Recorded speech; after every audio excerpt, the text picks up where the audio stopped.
Carmichael School District renovations are not going as planned. And a Fayette County murder suspect turned himself in. Thank you for joining us on Channel 14 News this evening. I'm Mitch Ross. And I'm Anthony Kahn. Directors of the Carmichael's Area School Board expressed frustration with the number of change orders received so far during the district's multi-million-dollar renovation project. The board voted down a change order that was used to fix damage that was done from the demolition that occurred in a hallway before laying down terrazzo flooring. Meanwhile, the board approved over $300,000 worth of other change orders, such as installing support beams that were necessary in special education classrooms and another support beam to support a heating and air conditioning unit on the roof. In the meantime, the construction will be moving into Phase 3 next month. The completion date of the junior-senior high school is set for August 18th. The next regular meeting will be held March 19th. A Fayette County murder suspect turned himself in early Friday morning. Terry Walker walked into the state police barracks in Uniontown with his attorney Thomas Schaefer shortly before 1 a.m. Walker was wanted in the fatal shooting of his ex-girlfriend, 36-year-old Maya Ann Grady. Grady's body was found inside a car off Route 40 in Somerset Township. She was shot in the head as she traveled up Route 40 for her job at Lady Luck Casino. An arrest warrant was issued for Walker earlier this week. Walker is being charged with criminal homicide. Community Foundation of Greene County announced several scholarship opportunities for Greene County seniors this spring. Applications are due April 1st. Students should contact their guidance counselor for specific guidelines and forms. They are also available in the Community Foundation of Greene County's website. 18-year-old Nicholas Gavazzi, a student at Clarion University, was tragically killed in a car accident Monday in Armstrong County. Gavazzi was a freshman biochemistry major and a nanotechnology minor. He was on the dean's list his first semester, fall 2014. Gavazzi was also a true freshman on the wrestling team at Clarion University. An injury his senior year at Charleroi High made a medical redshirt season necessary. He was projected to have wrestled at 149 pounds next season. In lieu of flowers, the family requests memorial contributions be made to Quest, 264 Muncie Road, Washington, PA. The contributions will be used to establish a scholarship fund for wrestlers in the name of Nicholas Gavazzi. Coming up next, ISIS is trying to recruit young people and llamas lead police on a high-speed chase. Stay tuned. In the small town of Elmira, New York, a boy was born into an all-American family. The odds of him achieving his dream in the fashion industry? 1 in 23 million. The odds of having a child diagnosed with autism? 1 in 110. I am Tommy Hilfiger, and my family is affected by autism.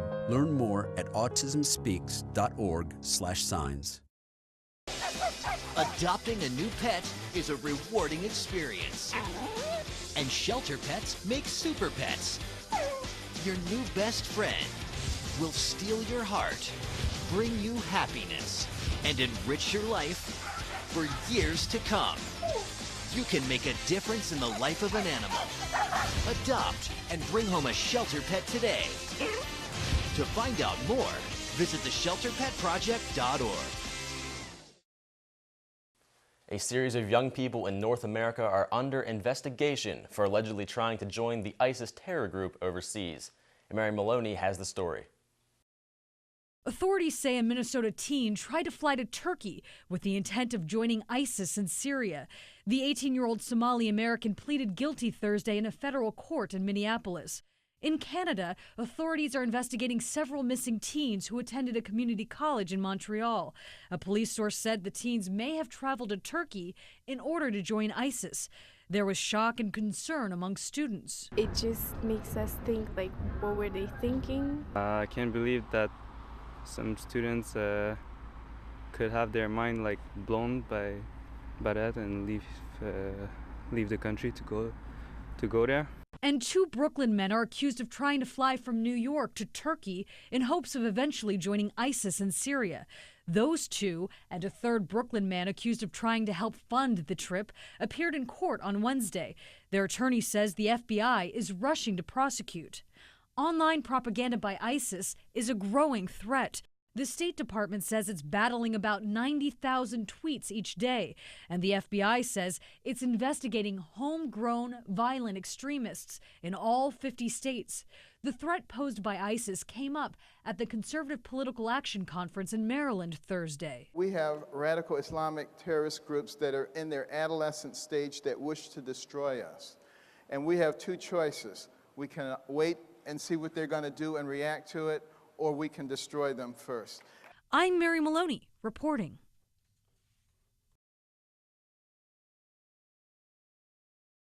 Two suspects gave people one of the best high-speed chases you'll see. Did we mention they are llamas? It's video that captured the attention of the nation as the chase was broadcast live on TV. Allison Rodriguez explains how it happened. I don't need to go running when I get home. That's because Bub Bullis got more than his fair share of cardio in, chasing after 3 llamas all over Sun City. His company, Copper Star Llamas, had taken them to a senior care facility for a mobile petting zoo Thursday morning. We put them away. Some other people showed up that didn't get to see them, so they wanted them taken back out of the trailer. And that's when things took a turn. The older gentleman was holding on to the one, and it kind of jumped, and he let go and pulled him a little, and llama's loose, and now the chase is on. And boy was it, the 2 llamas were on the lam for nearly 3 hours. People came so close a couple of times to running them down and catching them, but before we knew it, the llamas took off again. When they come at them, they kind of spook and move. Instead of standing your ground, llama won't run into you. One man who saw what was happening somehow got hold of a rope, jumped in the back of a pickup truck, and was able to lasso one of the llamas. Meantime, the owner says he's learned a valuable lesson after all this llama drama. Obviously, we don't take the best runners from now on. We bring the more heavy ones so they can't run as far.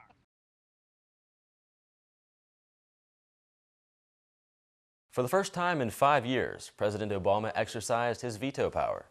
The president rejected legislation that would have given final approval to the Keystone XL oil pipeline. The planned pipeline would transport oil from Canada to the Gulf of Mexico. Republicans are believed to have enough votes to override the veto. Advocates say that the pipeline would create jobs, but opponents say that there are not too many environmental risks. The project has been under review by the State Department for years. A White House official said today that it is possible that the president would approve the pipeline once the review is finished. On Capitol Hill, anti-war protesters peppered Secretary of State John Kerry with questions as a Senate committee hearing got underway this morning. Police escorted the demonstrators out of the meeting. Secretary Kerry is on the Hill for a second round of hearings on the State Department's proposed 2016 budget. Coming up next, a local man is raising money for the Salvation Army, and a Monongahela man faces some serious charges. We'll be right back.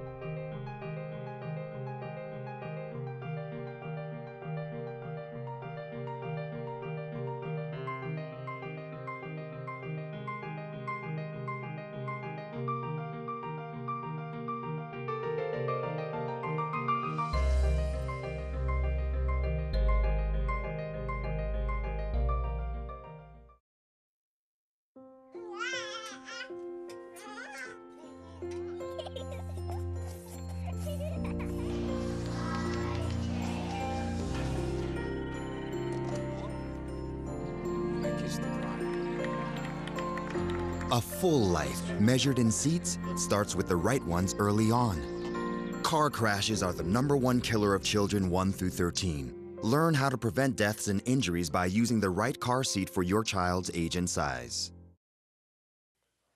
It's beginning to look a lot like Christmas, and it's not just the snow. Salvation Army kettles were out in downtown Pittsburgh thanks to a man in a box. For the second straight year, the Star 100.7 DJ named Flick is spending 3 12-hour days in a plexiglass box between PPG Place and Market Square. He'll spend his nights in the Salvation Army shelter. Salvation Army volunteer Christy O'Donnell said that it really reflects what the homeless go through on a nightly basis. DJ Flick admits while it is cold out there, he wants to do what he can to help Salvation Army raise money and awareness. The goal is to raise $20,000 for the homeless. A Monongahela man faces charges after he threatened to kill his father with mounted antlers during a disagreement in their home last week. 26-year-old Arthur P. Benoit III was arrested Wednesday on a warrant charging him with making terroristic threats, simple assault, harassment, and criminal mischief, court records state. Benoit is accused of breaking his father's wheelchair and cell phone and also striking him several times in the legs and head, the record indicates. At one point, police said the defendant stood over his father with a pen and threatened to use it to kill him. Benoit was placed in Washington County Jail on Wednesday on a $10,000 bond set by District Judge Mark Wilson. An aide at a local middle school is facing charges after police say she assaulted a special education student. 59-year-old Sharon Costco is a paraprofessional aide at Penn Middle School in Jeanette. According to police, Costco was working at the school when one of her special needs children lost their temper. That's when, according to investigators, Costco lost hers. Police say that the teacher picked up a shoe, threw the shoe at the child, and struck the child in the head and face. Costco is charged with simple assault and harassment. The former head of a Pittsburgh area hospice has been indicted on charges saying that she used patients who weren't terminally ill to collect millions of dollars in false Medicare and Medicaid billings. Former Horizons Hospice Chief Operating Officer Marianne Stewart was charged Thursday with healthcare fraud and lying to a federal grand jury. She's the second former official from Horizons' Monroeville location to face these charges. Court records didn't list a lawyer to comment on the charges of Stewart, but the 47-year-old Bossier City, Louisiana woman is scheduled to appear in court on March 19th. Coming up next, the music and theater faculty hold a recital, and the first Chamberworks concert is held. Stay tuned.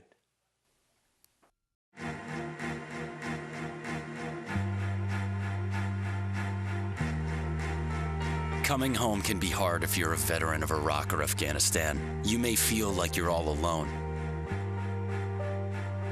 But you're not alone. At iava.org, your fellow vets are all around you.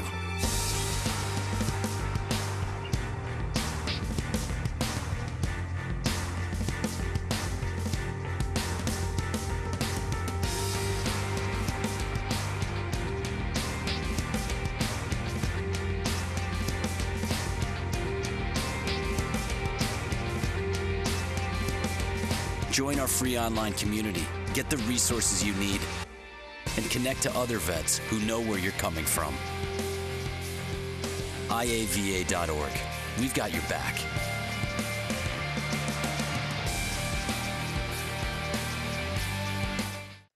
The music and theater faculty held their annual faculty recital. The recital featured a variety of different performers.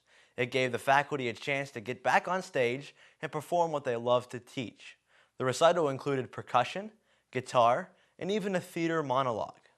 Chamberworks occurs each semester and it features student musicians on campus. Chamberworks was held on February 26th. Channel 14's Matt Cole has the story. Located below Roberts Chapel, the Marsh Center is home to many different concerts throughout the school year. Chamberworks is a concert that showcases students in a variety of different ensembles. The ensembles included several voice ensembles, a brass ensemble,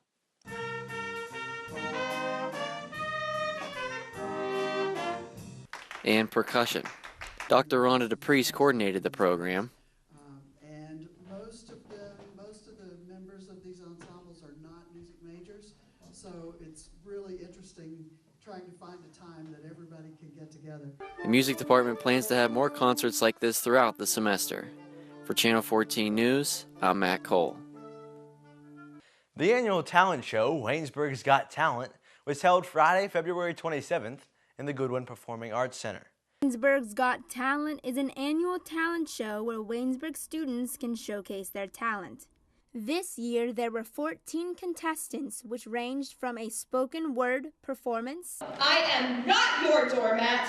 You will not disrespect me. All like, yo, I'm gonna let you finish, but Beyonce is the best singer of all time. Do not Kanye West me, please. Various vocal performances. Your side, 'cause you don't think I know what you die.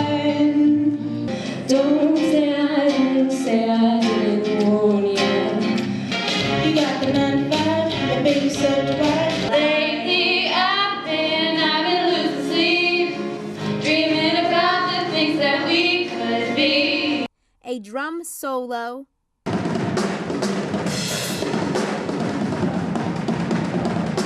and even a dance routine.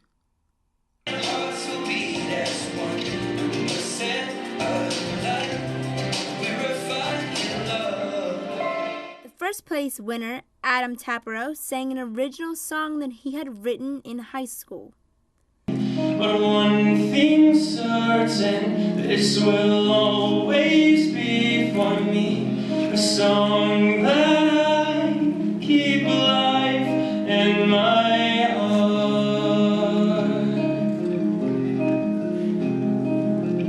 The second place winner was Nameless and Famous, which was a band who sang A Day to Remember's rendition of Over My Head by The Fray.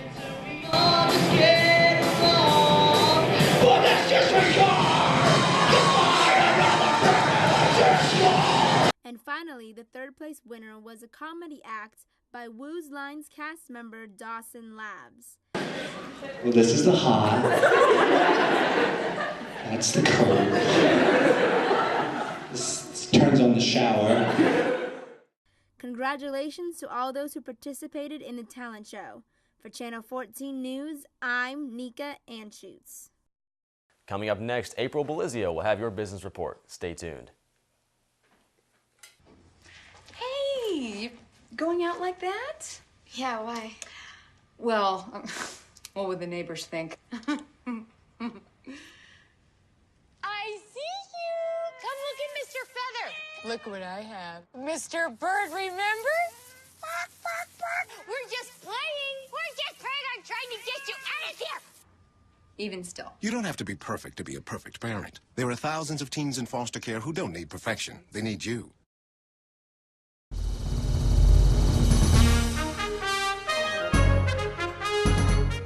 I'm April Belizio with your business report. This week in business, United Airlines won't be refunding customers, Google wants to provide the best deals in airfare, and Target has lowered their shipping minimum. But first, imagine logging on to file your taxes only to find out you are the victim of fraud. You may think it could never happen to you.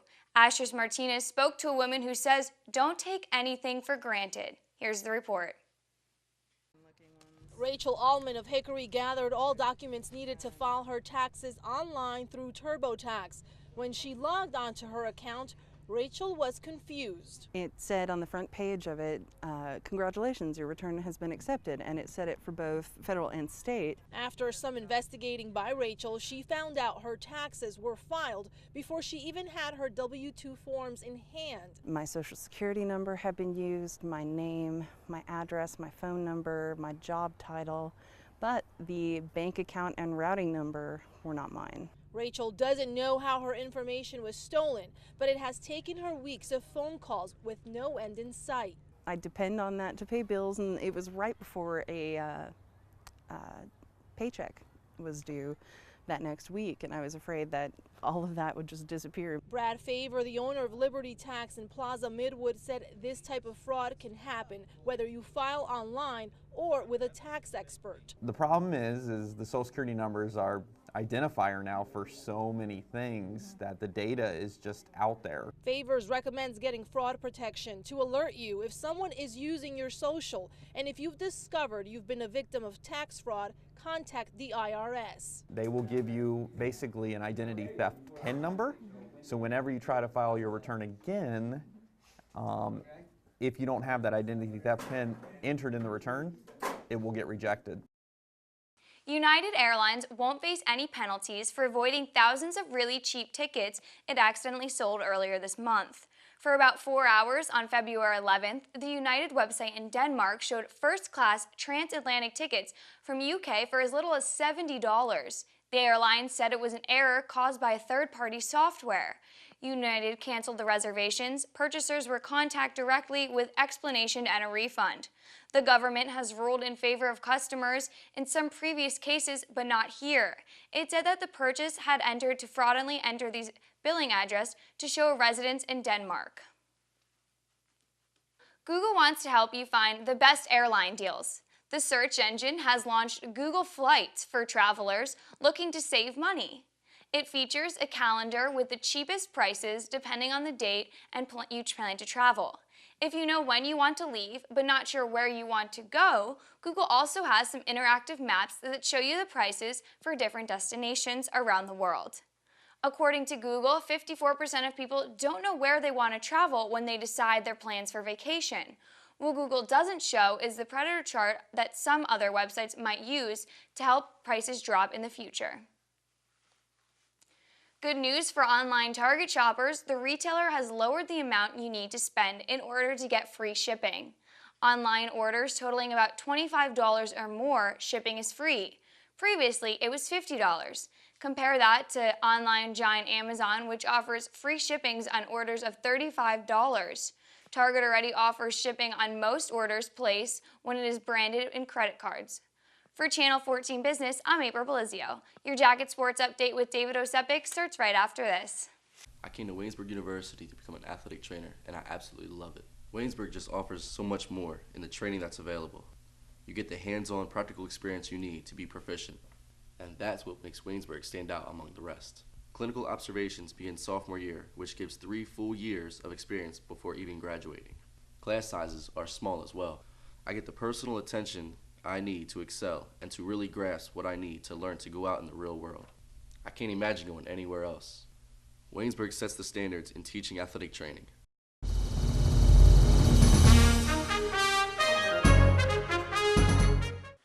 The PAC playoffs commenced this week with both the Waynesburg men's and women's team in action.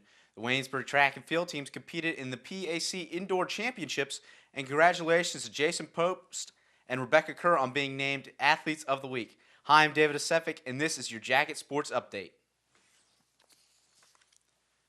The men's basketball team began President Athletic Conference playoff tournament on Tuesday as the number 2 seed playing host to Grove City College. Although Grove City hung tough, Waynesburg came away with a 53-45 quarterfinal victory. The victory set up a semifinal matchup between Waynesburg and the Bison of Bethany. The Bison made the trip to Waynesburg last night seeking some payback from earlier on in the season, but instead Waynesburg defeated Bethany for the 3rd time this season, 70-57. With the win, Waynesburg advances to the PAC championship game against St. Vincent College. 4 Jacket players scored in double digits, with senior Jacob Flegel having a team-high 13 points. BJ Durham and Jason Probst each had 12 points apiece, and Byram Luco chipped in 10 points, all of which came in the second half. Waynesburg also held a significant advantage in rebounds, out-rebounding Bethany 44-27. The PAC championship will be held tomorrow in Latrobe with tip-off at 7:30 p.m. Waynesburg split the season series with St. Vincent, with the home team winning both games. For the Waynesburg women's basketball team, it was a little bit of a different story. The Yellow Jackets entered the PAC playoff tournament as the number 4 seed, playing host to Grove City on Wednesday night. However, unlike the men, the women's season came to a screeching halt, losing the contest to Grove City 65-57. The game came down to 2 big things: offensive rebounding and turnovers. Waynesburg was out-rebounded on the offensive glass by the Wolverines 18-7, leading to 14 second-chance points in Grove City's favor. The Wolverines also forced the Jackets into 23 turnovers while only coughing it up 10 times themselves. Waynesburg was led by a trio of players with Lauren Blair, Heather Davis, and Rebecca Kerr all recording 12 points on the night. Blair also led the team with 7 rebounds and 3 steals. Waynesburg finished the season 15-11 with a 12-6 record in PAC in what was another successful season under Coach Sam Jones. Congratulations to the women's basketball team on a fine season. Both the men's and women's track and field teams participated in the President's Athletic Conference Indoor Track and Field Championships yesterday at Youngstown State University. It was an impressive performance by both the men's and women's team, with both teams finishing 5th and 6th place respectively. The women were led by 3 outstanding freshmen in Addie Knetzer, Sam Chadwick, and Julie Gerber. Knetzer won the women's shot put with a Waynesburg record 12.59 meters. Chadwick took 3rd in the high jump with a leap of 1.48 meters, and Julie Gerber had a pair of top 3 finishes. On the men's side, a number of Waynesburg records were broken, as sophomore James Steele finished 5th in the triple jump with a Waynesburg record 12.71 meters. Freshman Mark Minjock continued his impressive start to his collegiate career by setting the Waynesburg record in the 200-meter dash with a time of 23.12 seconds and an 8th place finish. Travis Schubert and Mike Martin both placed second in their respective events, Schubert in the shot put and Martin in the weight toss. Grove City took home the team title for the women, and Bethany did the same for the men. Up next for Waynesburg, the UNC Wilmington Seahawk Invitational, which is a 2-day event that will take place on March 13th and 14th. Lastly, congratulations to a pair of senior basketball players who were named Waynesburg Athletes of the Week. Jason Probst and Rebecca Kerr both had helped their team into PAC playoffs with outstanding weeks. For Probst, he led the men's team to a victory in the regular season finale against Geneva with 14 points and 6 rebounds. Rebecca Kerr was equally impressive, leading the Lady Jackets to a 2-0 record to cap off their regular season while averaging 23 points per game. Again, congratulations to both seniors on their accomplishment. And that is your Jacket Sports Update for Channel 14. I'm David Osepic. I'll send it over to Ryan Schwertfeger in our with your weather report. Thanks, David. Ryan Schwertfeger here in the Channel 14 Weather Center. Well, now that we've moved into March, you may be wondering if these warmer and more seasonable temperatures will last. I have your 5-day forecast coming up in a quick 30 seconds, so stay tuned. Wow, these are really good. You act surprised.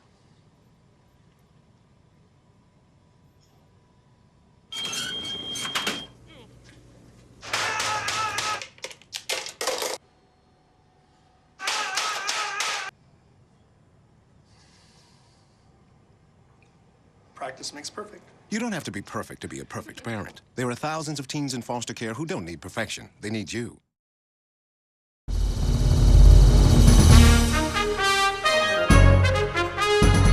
Welcome back. So the good news to report is that in the short term, temperatures will be around or slightly above the average for this time of year. But the bad news? This warmer weather is coming with an increase in precipitation for the first half of the week. Looking at our live at 5-day forecast, for the rest of today, we'll see the snow showers leave our area with only an inch or less total accumulation. We reached that high of 34 and we'll be going down to the upper teens tonight. Now for Tuesday into Wednesday, the high temperatures will be in the mid-40s with nighttime lows in the low 40s on Tuesday and the low 20s on Wednesday. We'll see the precipitation fall mainly as rain on Tuesday as the temperature will remain flat, but some flurries are possible in the nighttime hours as we go from Tuesday into Wednesday. For Wednesday, the precipitation will just stay as rain. Now, as we go from Thursday looking into the rest of the week, we're going to see cloudy skies with temperatures falling back into the 30s, and on Friday, we're going to see partly cloudy skies with a high of 30 and a low of 20. Here in the Channel 14 Weather Center with that 5-day forecast, I'm Ryan Schwertfeger. Anthony Mitch, back to you. Thanks, Ryan, and thank you for joining us on Channel 14 News. Tune in next week and every week for Live at 5. Have a great evening.